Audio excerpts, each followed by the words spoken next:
देखिए, आप इनोसेंट हैं और आपको केस में फंसा दिया गया है, चलिए मानते हैं ये बात।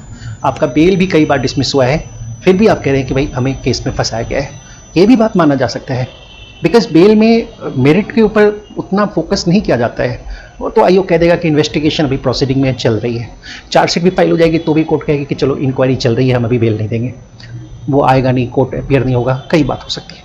लेकिन आप अगर आपको लग रहा है कि आप इनोसेंट हैं और आपके खिलाफ कोई सबूत नहीं है, तो बचने का एक रास्ता है, आप कोर्ट को परसू कीजिए, कोर्ट को कन्विंस कीजिए कि चार्ज के ऊपर जो आर्गूमेंट है वो जल्दी से जल्दी करवा दें। अगर आप इनोसेंट हैं और आपके खिलाफ कोई सबूत नहीं है, तो चार्ज के ऊपर जब आर्गूमेंट होगी तो हो सकता है कि उस वक्त आप केस से डिस्चार्ज हो जाए, बरी हो जाए केस से।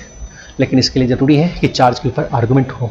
कई बार ऐसा होता है कि चार्ज के ऊपर आर्गूमेंट डेफर होती जाती है, लंबी खिंचती जाती है, कई बार सालों तक चार्ज के ऊपर आर्गूमेंट नहीं होता है और बेल मिलने के बाद भी आपका कोर्ट में रेगुलर चक्कर लगता रहता है। तो हमेशा इस बात को आप ध्यान रखिए कि चार्ज के ऊपर आर्गूमेंट अगर ट्रायल कोर्ट करने से बच रही है, कई बार नहीं कर रही है, अलग अलग एप्लीकेशंस लग रहे हैं और ट्रायल के ऊपर आर्गूमेंट रुका हुआ है, तो आप अप्लाई कीजिए, आप हाई कोर्ट में जाइए। हाई कोर्ट में जो है एक डायरेक्शन लीजिए ट्रायल कोर्ट के लिए हाई कोर्ट से, ताकि चार्ज के ऊपर आर्गूमेंट जो है वो जल्दी हो जाए।